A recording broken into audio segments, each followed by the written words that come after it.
नमस्ते everyone, welcome to healing life. उम्मीद करती हूँ कि आप सभी अच्छे हैं, अपनी लाइफ में, अपनी ज़िंदगी में ग्रो कर रहे हैं, प्रोग्रेस कर रहे हैं। Sending you lots of prayers and best wishes from my side. Please take care, stay safe. हम कर रहे हैं रोमांटिक रिलेशनशिप रीडिंग। जून 2022 कैसे रहने वाला है आपके लिए, आपकी लव लाइफ के लिए। ये रीडिंग्स सभी लोग फॉलो कर सकते हैं, चाहे आप कांटेक्ट में हैं, चाहे आप नो कांटेक्ट में हैं। जो भी सिचुएशंस हैं आपके सामने, चाहे आप अपने हस्बैंड, अपने वाइफ के लिए ये रीडिंग देख रहे हैं। इन शॉर्ट, अगर आप किसी के साथ में रोमांटिकली एंगेज्ड हैं तो ये रीडिंग को फॉलो कर सकते हैं। हम कर रहे हैं पाइसेस यानी कि मीन राशि in sun moon rising and Venus आपके लिए रीडिंग। 6 क्वेश्चंस मैंने प्लेस किए हैं। जून 2022 कैसे रहने वाला है आपके लिए पाइसेस। फर्स्ट क्वेश्चन है कि आपका ये रिलेशनशिप इस वक्त कैसा है, क्या चल रहा है रिलेशनशिप में, क्या आपकी फीलिंग्स हैं। सॉरी, ये रिलेशनशिप इस वक्त कैसा है, that is a first question. Second question is आपकी क्या फीलिंग्स हैं। थर्ड इज आपके पर्सन की क्या फीलिंग्स हैं। फोर्थ क्वेश्चन इज आप दोनों के रिलेशनशिप में प्रॉब्लम्स क्या है। ठीक है। फिफ्थ क्वेश्चन इज आपका बिहेव, आपका वर्तन कैसा होना चाहिए आप दोनों का एक्चुअली। लेकिन बिकॉज रीडिंग आप देख रहे हैं इसलिए मैं यहाँ पर आपके बारे में बात कर रही हूँ। किस तरीके से आपका वर्तन होना चाहिए, आपका बिहेव होना चाहिए, रिलेशनशिप को किस तरीके से बैलेंस आप कर सकते हैं। Sixth question, in the next 6 months, 6 ही महीने मैंने रखे हैं यहाँ पर, साल भर रख करके एनर्जीज चेंज हो जाती है। 6 मंथ्स स्टार्टिंग फ्रॉम जून, आप क्या एक्सपेक्ट कर सकते हैं इस रिलेशनशिप में। ठीक है, 6 महीने क्लैरिफाई करेंगे कार्ड्स अगर हमें ज़रूरत लगी। ठीक है, लेट अस फाइंड आउट ये रिलेशनशिप इस वक्त किस तरीके का है, क्या चल रहा है आप दोनों के बीच में। हमें मिल रहा है 9 ऑफ कप्स। रिलेशनशिप में मुझे बहुत ज़्यादा यहाँ पर ईगो दिख रहा है। कोई एक व्यक्ति है जो झुकना नहीं चाहता है, शायद दोनों ही झुकना नहीं चाहते हैं। रिलेशनशिप को एक सेकेंडरी तरीके से रखा हुआ है, यानी कि प्यार है लेकिन दूसरी चीज़ें ज़्यादा इम्पोर्टेंट है, ऐसा मुझे लग रहा है। हम और भी आगे कार्ड्स ओपन करेंगे एंड क्लैरिफाई करेंगे और फिर आगे मैं आपको बता रही हूँ। ठीक है, 6 ऑफ कप्स आपकी फीलिंग्स, आपके दिल में ये व्यक्ति के लिए प्यार मोहब्बत है, बहुत सारी फीलिंग्स, बहुत सारी बहुत कुछ चाहते हैं आप इस रिलेशनशिप में, फैमिली, बच्चे, एक्सेट्रा एक्सेट्रा, और बहुत सोचते हैं आप इस पर्सन के बारे में। चलिए जानते हैं आपके पर्सन की क्या फीलिंग्स हैं। 5 ऑफ कप्स, ओके। कहीं ना कहीं आपके पर्सन मुझे सैड दिख रहे हैं, अपसेट एनर्जीज में दिख रहे हैं, दुखी दिख रहे हैं। चलिए पहले हम कार्ड्स ओपन करते हैं एंड फिर हम आगे बात करेंगे। क्या प्रॉब्लम्स हैं आप दोनों के रिलेशनशिप में। किंग ऑफ वॉन्ड्स आ रहा है। हो सकता है कि आप दोनों के बीच में कोई हो जो इस रिलेशनशिप को कंट्रोल करने की कोशिश कर रहा हो, एक बात। दूसरी बात, मैस्कुलिन एनर्जी जिनकी डोमिनेट कर रही है, जैसे मैंने कहा, वो ये रिलेशनशिप को कंट्रोल करने की कोशिश कर रहे हैं। हो सकता है कि आप दोनों के बीच में उनकी फैमिली हो सकती है, आपकी फैमिली हो सकती है, पेरेंट हो सकते हैं, या कोई मेल मैस्कुलिन एनर्जी जिनकी बहुत ज़्यादा डोमिनेट करती हो वो हो बीच में। लेट अस फाइंड आउट कि आपकी अप्रोच, आपका बिहेव, आपका वर्तन कैसा होना चाहिए ताकि ये रिलेशनशिप बैलेंस हो सके। हमें मिल रहा है 10 ऑफ वॉन्ड्स का कार्ड। आपके ऊपर भी, यानी रिलेशनशिप के ऊपर, दोनों के ऊपर स्ट्रेस बहुत ज़्यादा है। आपके दिल में तो प्यार है लेकिन आपके पर्सन कहीं उलझे हुए मुझे दिखाई दे रहे हैं। चलिए हम जानते हैं नेक्स्ट 6 मंथ्स में आप क्या उम्मीद रख सकते हैं रिलेशनशिप में। 2 ऑफ वॉन्ड्स हमें मिल रहा है। मैं फटाफट कार्ड्स को क्लैरिफाई करती हूँ and then we will proceed. 10 of cups हमें यहाँ क्यों मिल रहा है।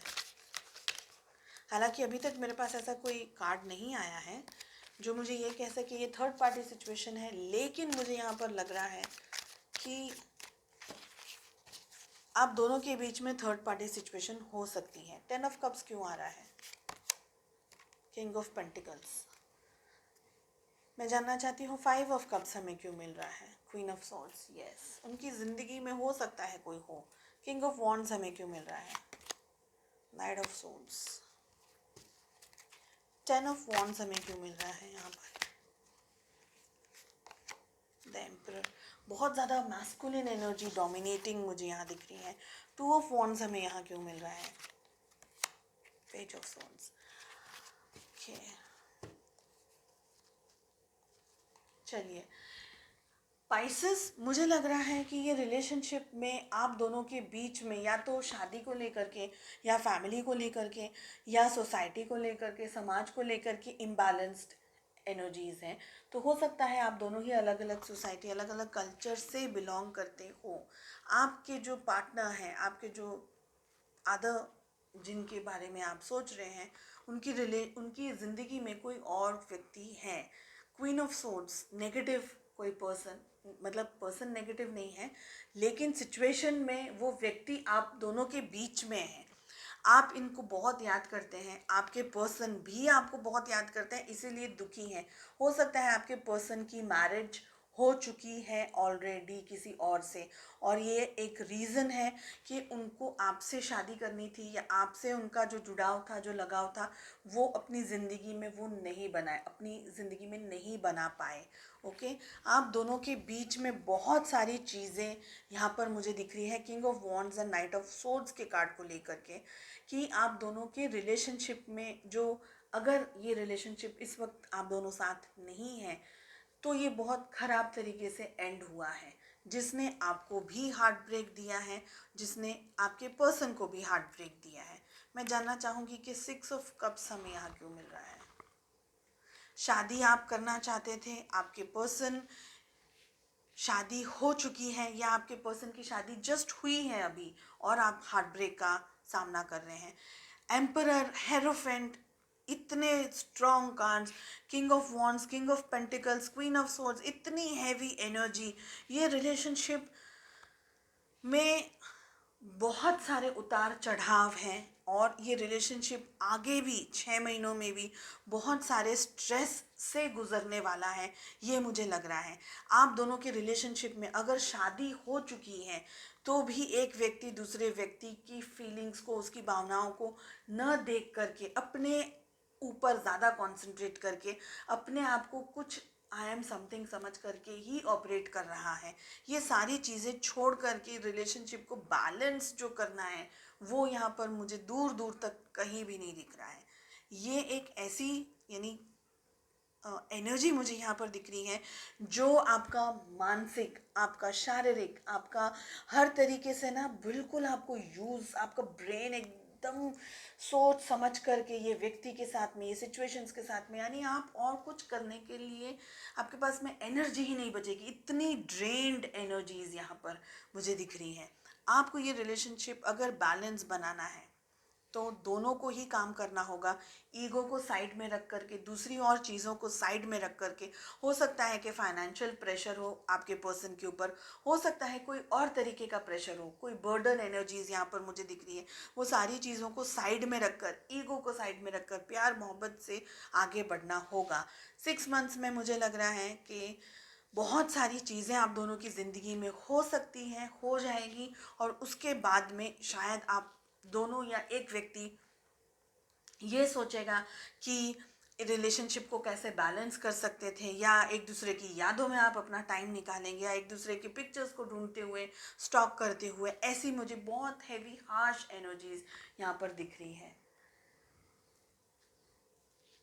मुझे ये भी लग रहा है कि जब भी आप अपने पर्सन से बात करना चाहते हैं या बात करने जाते हैं, आप दोनों के बीच में कोई बहस हो जाती है, या किसी तरीके की लड़ाइयाँ हो जाती हैं, या आप दोनों के बीच में कोई आ जाता है, तो आप दोनों का जो कम्युनिकेशन है ना, वो भी मुझे ब्लॉक्ड दिख रहा है। अगर मैं बात करूँ पूरी एनर्जी की, तो मुझे लग रहा है कि ये रिलेशनशिप को हीलिंग की ज़रूरत है। अगर आप दोनों ही मेहनत करेंगे एक दूसरे के साथ, एक दूसरे के लिए, तो रिलेशनशिप को कैरी ऑन कर पाएंगे, अदरवाइज़ मुझे यहाँ पर स्ट्रेस और प्रॉब्लम्स ज़्यादा दिख रहे हैं। इसके बारे में और अगर जानना चाहते हैं या रीडिंग बुक करना चाहते हैं, क्लैरिटी और अगर जानना चाहते हैं, क्योंकि हर एक व्यक्ति की लाइफ अलग अलग है, सिचुएशंस अलग अलग हैं, तो आप मुझे व्हाट्सअप कर सकते हैं और ज़्यादा क्लियरिटी चाहना अगर जानना चाहें तो। ठीक है, चलिए उम्मीद करती हूँ आपको रीडिंग पसंद आई। Wish you all the very best. मिलते हैं नेक्स्ट रीडिंग में। Take care, bye bye.